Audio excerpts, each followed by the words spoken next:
Olá, professores.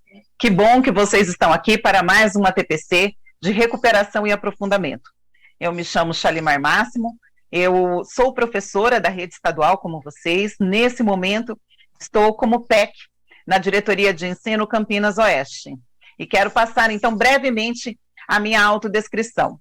Eu sou uma mulher de pele parda, uso óculos, estou com brincos grandes, tenho cabelos encaracolados, estou vestindo uma camiseta verde por baixo e um agasalho cor-de-rosa. Então, convido vocês aqui a seguirem conosco hoje nessa formação, lembrando que este é um momento para que nós possamos trabalhar com os nossos alunos, para que eles possam ter garantidas as habilidades necessárias para dar continuidade aí no próximo ano. Então, é muito bom que você esteja, tome nota, pegue seu caderno, seu lápis, o seu diário de bordo, e vamos aí, então, para mais um momento de estudo, tá certo? Quero compartilhar, então, com vocês os nossos slides, para assim podermos, então, dar início.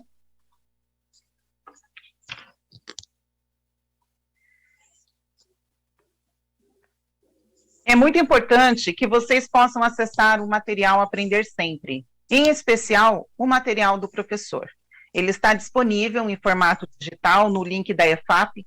Se necessário, assim que você receber este material, clique neste link e acesse. Ali nós temos direcionamentos, é ampliado ali as explicações, como você pode, professor, montar o seu plano de aula, e você pode, então, traçar seus caminhos a partir desse material que foi feito especialmente para você, tá ok?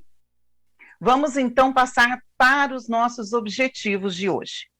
Nós queremos revisitar o percurso formativo que já desenvolvemos juntos. Sempre vale a pena nós revermos o caminho que já trilhamos ao longo deste ano. Depois, queremos apresentar em linhas gerais o pensamento algébrico, que será discutido neste bimestre.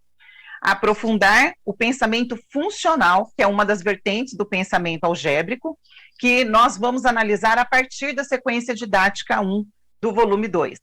E discutirmos, então, sugestões para o trabalho na TPC na escola, com foco neste pensamento. A nossa agenda, num primeiro momento, acompanhar por meio da linha do tempo o percurso formativo que trilhamos, né, até o momento. Num segundo momento, nós vamos apresentar o pensamento algébrico com foco no pensamento funcional. Num terceiro momento, o pensamento funcional na sequência didática 1 do volume 2, conhecendo um pouco melhor, então, o material que nós vamos trabalhar, com o qual nós vamos trabalhar aí, né, no próximo semestre. E num quarto momento, sugestões para o trabalho na TPC, com foco, então, no pensamento funcional, tá ok? Trazemos também a indicação de como vocês podem acessar as formações que nós estamos desenvolvendo. Elas podem ajudar no seu desenvolvimento profissional e também na organização do trabalho docente. Uma vez que estamos discutindo os tipos de pensamentos matemáticos e que podem ajudá-lo a compreender as perguntas formuladas por seus alunos e compreender algumas das dificuldades, então, que eles enfrentam no decorrer de suas aprendizagens. Procure lá no nosso repositório, você tem acesso em todos os vídeos que foram gravados. Ali nós sempre resgatamos o percurso formativo que estamos fazendo, e tudo isso, então, vai agregando para a sua formação e para o seu planejamento. Então, neste primeiro momento, nós vamos recuperar o percurso formativo que desenvolvemos no primeiro semestre. Neste ano, fizemos a escolha para tratarmos sobre os tipos de pensamento matemático que possibilitam a compreensão do caminho que o estudante percorre para construir o seu saber matemático. Como temos visto, eles podem estar diretamente ligados às habilidades, mas também podem aparecer no desenvolvimento de procedimentos que são realizados pelos estudantes no decorrer das atividades. Nosso percurso formativo, como já assinalamos anteriormente, foi marcado pelos tipos de pensamentos.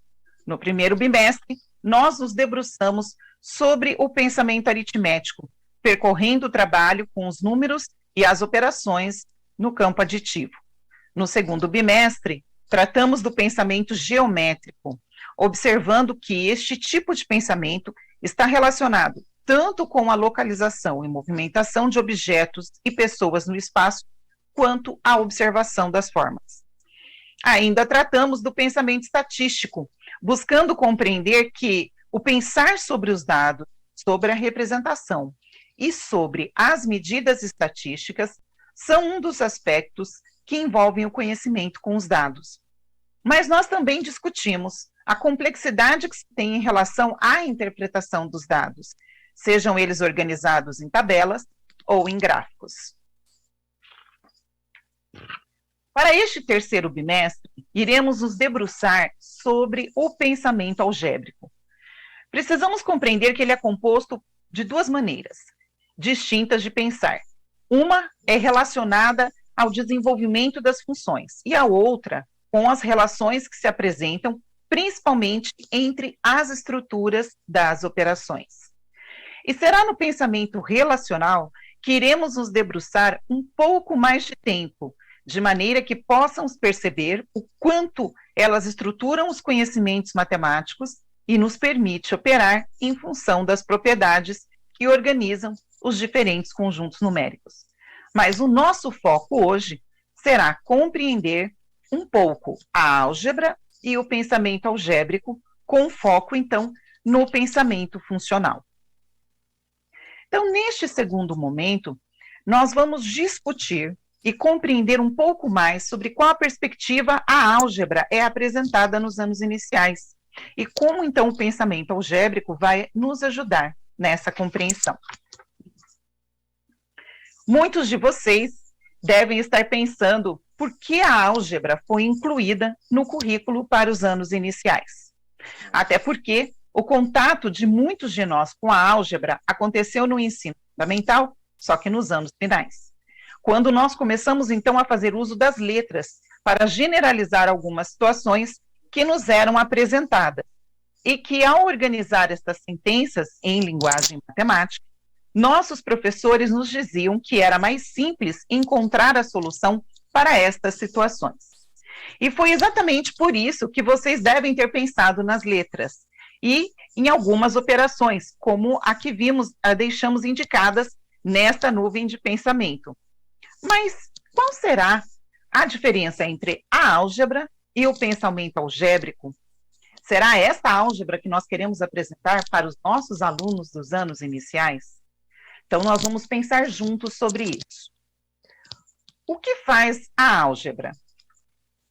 O ensino da álgebra, ele vai tratar de relações matemáticas que nos possibilitam estabelecer relações entre as estruturas matemáticas para encontrar a solução para diferentes tipos de situações, equações, funções, entre outras. Mas também nos ajuda a expressar em uma linguagem mais formal, ou seja, uma linguagem matemática, as estruturas dos conjuntos numéricos, das operações e de suas propriedades.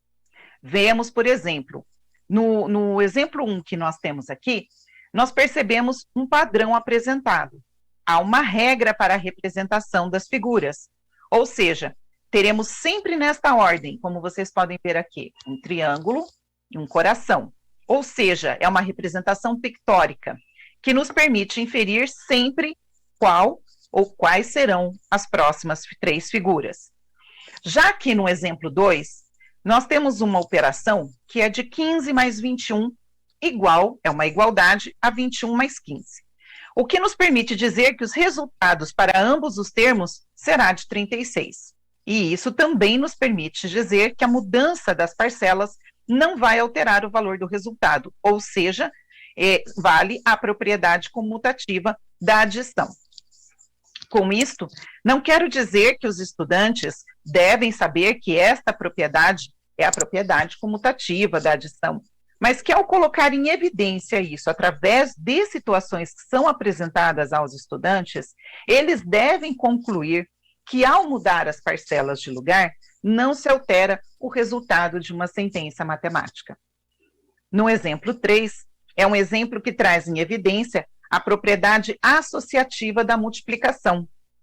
E os estudantes também devem perceber que na multiplicação podemos que ela nos ajuda a operar, né, essa propriedade associativa, nos permitindo maior flexibilidade na organização e na operacionalização dos dados. O pensamento algébrico apresenta dois tipos de pensamentos diferentes, o pensamento funcional e o relacional. E no encontro de hoje discutiremos o pensamento funcional. E nas próximas sequências didáticas, a sequência 2 e sequência 3, vamos então aprofundar o pensamento relacional e o funcional. Percebemos então que aqui qual é o nosso objetivo? Nesse momento não é trazermos as letras, mas apresentarmos o pensamento que o nosso aluno, através de situações práticas que nós vamos colocar para ele na aula, no dia a dia, através de exemplos, através de situações, problemas, ele vai então percebendo essas relações algébricas que existem, né, da regularidade, da sequência pictórica, para que nosso aluno consiga desenvolver esse pensamento e mais tarde, então, ele possa fazer uso dessa generalização dentro de uma função, já em outras operações aí, tá certo? Nós vamos caminhar, então, pensando um pouco mais sobre o pensamento funcional. Para Blanton, 2008, e Blanton e Caput, 2011, nos diz que o pensamento funcional envolve a generalização das observações. Ou seja, quando nós observamos um caso em particular, os estudantes percebem que há regularidades que se mantêm. Então, por esse motivo, é possível generalizar através de uma regra para situações novas que se assemelhem àquelas. Apresentamos, então, 3 situações diferentes e que toda criança é capaz de observar e generalizar para os próximos elementos que compõem cada uma das sequências apresentadas. Então, por exemplo, tem as funções que podem ser percebidas por essa máquina de operar. Ou seja, sempre que entra um número, ele será somado a 10, e aí, então, ele vai dar um resultado que vai se apresentar aqui embaixo. Ele resulta em um novo número, mas a regularidade é sempre adicionar 10. Na sequência recursiva ou recorrente, nós percebemos que quando determinado termo pode ser calculado em função de termos antecessores, ou seja, eu consigo ver aqui nessa sequência azul, branco,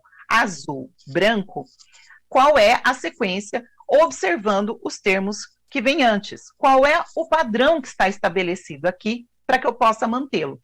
Então, se eu estou vendo que as cores azul e branco se repetem, eu já sei, então, que o próximo item nessa ordem será novamente a cor azul, seguida da cor branca. As sequências pictóricas, como nós temos aqui, com o círculo e as setas, elas também podem ser recursivas, mas elas são formadas, então, por uma sequência de desenhos, e elas vão mantendo esse padrão de repetição em uma dada ordem. As sequências numéricas podem muitas vezes ser vistas como uma lista de números que possui uma certa ordem, ou seja, um padrão de repetição definido, o que nos permite encontrar os termos faltantes dentro desta sequência. Se eu tenho 2, 4, 6, 8, logo percebo que essa sequência caminha de 2 em 2, então o próximo termo é 10. E aqui é interessante observar, professor, que a álgebra não é algo novo que está sendo colocado, está sendo posto agora no currículo para os nossos alunos. A partir destes exemplos, é possível que você tenha reconhecido que você já trouxe em sala de aula atividades que foram lembradas a partir dos exemplos que foram colocados aqui. Portanto, a álgebra é algo que você já trabalha na sua sala de aula e que nesse momento nós estamos destacando para que possa ser feito um trabalho mais aprofundado. Mas isso daqui já está presente no seu dia a dia, no material que você já utilizava, né, no EMAI, e agora dentro do Aprender Sempre. Então, é interessante que você observe, até para que você consiga olhar dentro do material e localizar outras atividades que você vai poder utilizar com seus alunos. Nós sabemos, por exemplo, que as sequências numéricas, tanto a contagem de 2 em 2, como de 3 em 3, de 4 em 4, sempre são muito usadas em sala de aula. Mas também a sequência pictórica, para que o aluno diga qual é o próximo termo. Então, professor, isso daqui é apenas uma forma de agregar, né, para que o seu pensamento, dentro da questão algébrica, vá se construindo, e você possa utilizar isso com mais propriedade ainda dentro do seu planejamento, tá certo? Neste terceiro momento, então, nós vamos analisar uma aula da sequência didática 1 do volume 2, onde nós vamos observar o pensamento funcional, tá ok? Quando olhamos para essa habilidade, nós sempre destacamos aqui a importância de olhar e entender o que a habilidade pede, qual é o processo cognitivo, qual é o objeto de conhecimento, mas em que contexto também vai ser usado.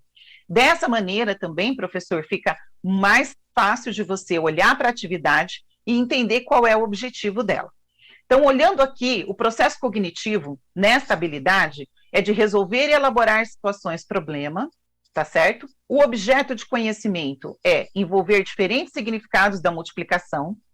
Então, nós sabemos que a multiplicação por adição de parcelas iguais, nós temos a multiplicativa, a combinatória, né, a retangular, e nós temos o contexto modificador, que é fazer a utilização de diferentes estratégias.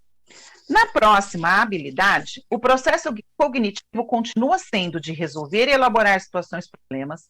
Ainda estamos olhando para os significados da multiplicação na aula 3 e 4, e estamos aqui olhando para a utilização de diferentes estratégias. Na próxima atividade, nós já vamos trabalhar com o processo cognitivo de resolver a situação-problema, só que agora nós já estamos trabalhando com a divisão, cujo divisor tenha no máximo 2 algarismos, e envolve o significado de repartição equitativa de medida. Então, percebam que aí vai acrescentando um nível de desafio maior para os nossos alunos, tá? Então, o objeto de conhecimento é a divisão, e tudo que nós colocamos aqui em cima é o contexto modificador. Então, vai se utilizar estratégias diferentes, como o cálculo aproximado, né, através da estimativa, do arredondamento, vai se fazer uso do cálculo mental ou também de algoritmos. Muito bem, então o que nós vamos aprender nesta aula? Nós vamos resolver problemas matemáticos com os números naturais e os números racionais. Para discutirmos o pensamento funcional, nós escolhemos as aulas 3 e 4 e os itens 3A, 3B e 3C com o objetivo de observar alguns dos procedimentos que os estudantes utilizam, mostrando o seu potencial para o desenvolvimento desse tipo de pensamento. Ao trazermos as situações problemas para os alunos, é sempre importante que a leitura do enunciado seja realizada pelo aluno, inclusive anotando os dados que vão ajudá-lo a resolver a situação. Então, fazer essa leitura mais de uma vez, parte a parte, fazendo então nesse momento a extração dos dados que vai auxiliar o aluno nessa resolução.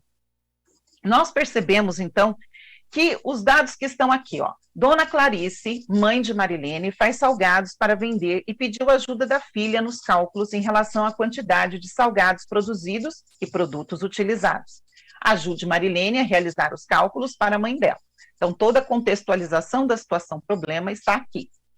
Letra A. Para fazer as coxinhas, Dona Clarice comprou 8 quilos de peito de frango e gastou R$ 64,80. Quanto ela pagou pelo quilo do peito de frango? Então, é interessante a gente observar sempre as estratégias que os alunos utilizam para fazer essa resolução, que seja compartilhado, socializado aquilo que eles utilizaram, os meios as estratégias que eles utilizaram para resolver, para dessa forma ampliar ali o repertório de resolução dos outros colegas também.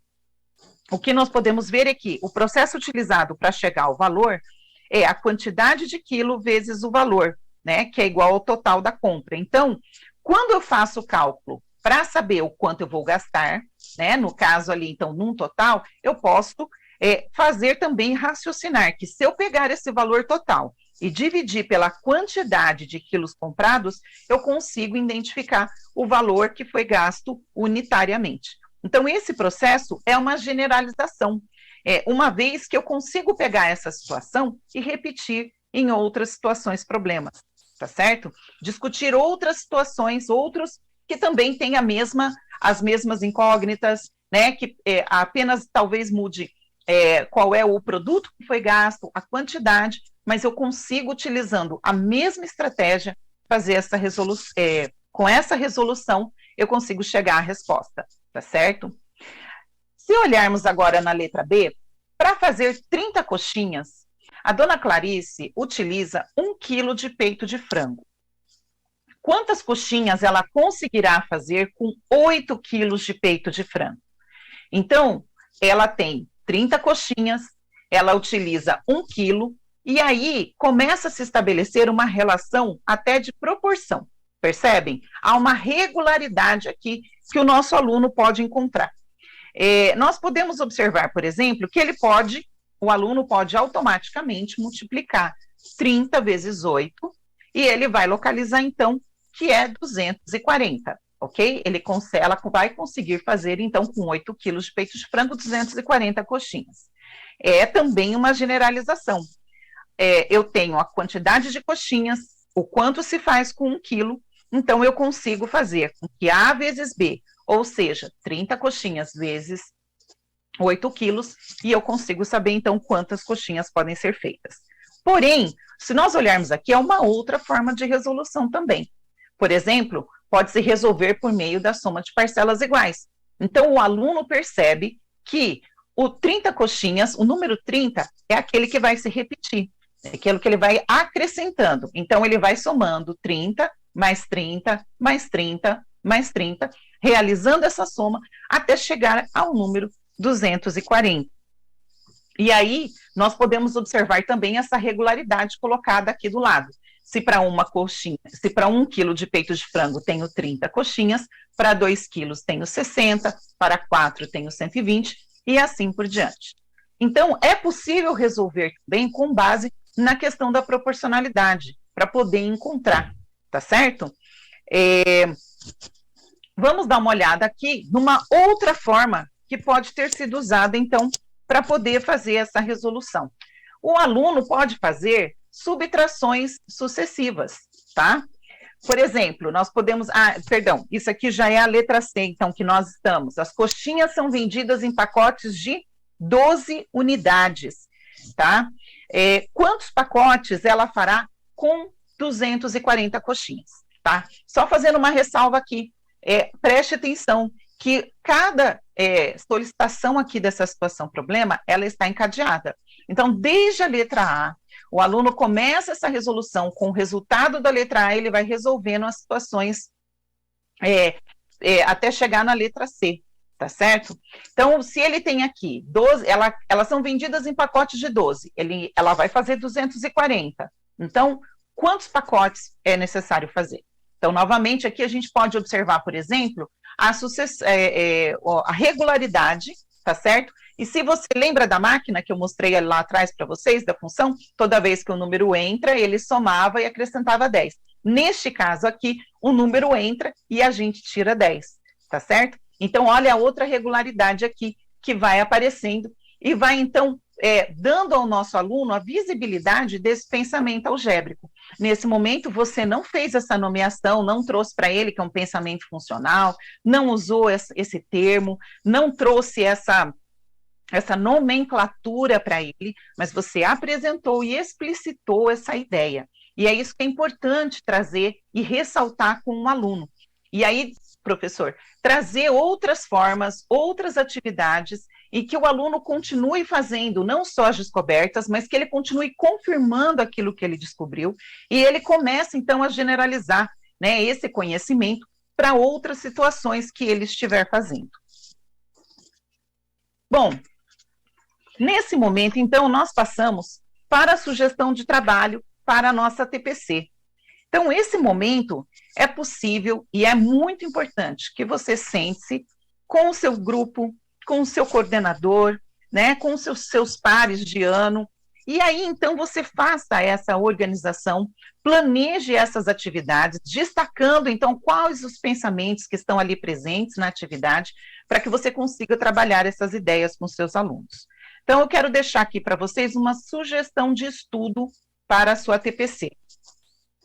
Como nós mostramos em nosso encontro de hoje, Os tipos de pensamentos podem ser vistos nos procedimentos dos estudantes. E, nesse sentido, há situações relacionadas com o significado de proporcionalidade, pode ser um bom indicador para o desenvolvimento do pensamento proporcional. Nossa sugestão é que você revisite a sequência didática 1 e mapeie todas as situações que podem contribuir para o desenvolvimento de uma sequência numérica ou multiplicativa, como a que foi mostrada na aula 3 e 4. Com certeza, você poderá encontrar outras e que serão importantes para que você conheça elas antecipadamente, para poder fomentar o uso desses procedimentos durante a realização da atividade. Caso isto não ocorra, organize então um espaço durante a socialização dos procedimentos para apresentar mais este, de modo que os alunos percebam que os procedimentos aditivos, subtrativos ou multiplicativos podem também ajudar na realização dos algoritmos da divisão. Você também pode incluir outras atividades que possam ampliar a observação do pensamento funcional para além de sequências numéricas que envolvem a contagem. Então, aqui, nos próximos slides, nós trouxemos algumas possibilidades. Você pode trabalhar com sequências repetitivas, como, por exemplo, apresentar a sequência e ir ampliando o nível de dificuldade, como a que a gente está apresentando nesse slide, tá certo? Então, trabalhe com sequência repetitiva, considere os elementos, e aí os alunos podem continuar a sequência do seguinte modo: paralelogramo, triângulo, paralelogramo, a próxima figura é, ou letra B, paralelogramo, triângulo, paralelogramo, paralelogramo, triângulo, paralelogramo, paralelogramo, e a próxima figura. Ou então, letra C, você pode inventar outras sequências pictóricas, e aí você pode ampliar. Aqui nós temos 2 figuras, mas você pode usar 3, ampliar para 4, você pode construir, como na sequência B, você observou que em determinado momento você não usa apenas o paralelogramo e o triângulo, mas você usa a repetição novamente de uma figura, e aí o aluno tem que perceber o que mudou então nessa sequência, percebem? E assim você pode fazer com várias imagens. Pode ser feito, inclusive, professor, dentro de uma atividade permanente.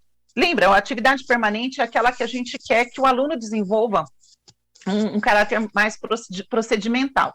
Então, a gente já trabalhou com ele essa ideia da repetição, né? Já destacamos esse pensamento algébrico. Faça um desafio, né? 2 vezes, 3 vezes por semana, você coloca na lousa uma sequência, ele precisa descobrir, então, naquela relação, naquela sequência, dar continuidade a ela. E aí você pode, a cada dia, fazer a proposta de um desafio diferente, sempre ampliando o nível de dificuldade. Tá certo? Aqui uma outra sugestão. Os estudantes devem observar que ela sempre vai crescer de 2 em 2. Só que da maneira como ela está colocada aqui visualmente, isso não fica tão perceptível. Então, é necessário dar um tempo para que o estudante consiga olhar, para que ele consiga estabelecer relações, para que ele faça a contagem, e aí então perceber qual é o padrão que vai se repetindo, percebem? Então, nessa primeira figura, por exemplo, é um quadradinho. Mas na segunda, nós temos 3. Então, quantos a mais foi da primeira para a segunda? 2. Então, se nós temos 1, 3, se a diferença é de 2, a próxima figura é de 5. Então, qual é o próximo termo dessa sequência? Então, o nosso aluno precisa saber fazer essa relação. Professor, dentro desse momento que nós estamos trabalhando com a recuperação intensiva dos nossos alunos aí, a recuperação da aprendizagem, o aprofundamento. Talvez seja interessante, inclusive, que eles possam ter em mãos a folha, o lápis, e que eles sejam estimulados a desenhar, a colocar as suas ideias em jogo ali, antes que você dê os resultados, antes que você mostre a resolução. Você pode fazer com eles, por exemplo, um trabalho por agrupamento, começando com que ele faça par, pode ser uma atividade com trios ou com duplas, e aí então os alunos vão caminhando até que eles possam então estar realizando a atividade de maneira individual, tá certo? Então 1, 3, 5, 7, 9 e assim sucessivamente são os quadradinhos, ou seja, é formada por um número ímpar de quadrados. Então, também é um desafio que leva a estabelecer a relação entre a representação figural e a questão numérica nesta sequência. Nossa próxima sugestão, que pode também ser realizada, envolve a exploração já dos números pares e a relação entre eles. Então, estes números, você vai colocar também uma sequência e permitir, então, que o aluno, nesse momento, faça a exploração dela. Então, ele vai fazer a contagem, ele vai riscar, ele vai anotar, ele pode trocar ideias com o colega dele, né? E aí, então, ele vai construir as hipóteses. E como ele já vem dentro desse trabalho de regularidades, então nós já entendemos que ele vai começar a se locomover aí um pouquinho melhor dentro, né, dessa proposta, tá certo? E vai surpreender você aí, muito provavelmente. Então, os alunos, eles podem observar que a representação figural ajuda na compreensão e na percepção de que a sequência apresentada é par. Por isso, ressaltei que muitas vezes as atividades, quando são dadas, ou as propostas, permita que o aluno faça o desenho, que ele esboce a situação, problema que foi colocada, porque muitas vezes essa parte figural, ela vai auxiliar no desenrolar aí dessa situação para que ele consiga resolver. Bom, também é possível observar que um número par, para o seguinte, vai se aumentar, então, em 2 unidades.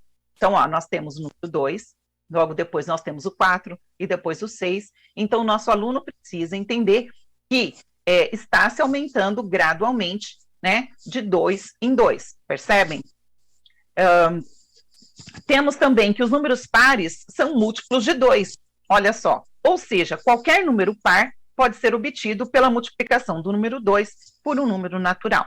Percebem que, novamente, nós temos aqui uma generalização, né, e uma regularidade que pode ser explorada, tá certo? Depois dessas observações, os estudantes, então, podem continuar a sequência numérica apresentada, incluindo o seu desenho e a construção da sequência numérica que representa. Professor, uma outra maneira também é você pedir, então, que cada dupla, trio ou aluno individualmente, dependendo do momento em que você já está trabalhando, crie a sua própria sequência, seja ela pictórica ou a partir de números, né? Claro, sempre tendo o seu planejamento como referência, e que ele, então, traga o desafio para o seu colega.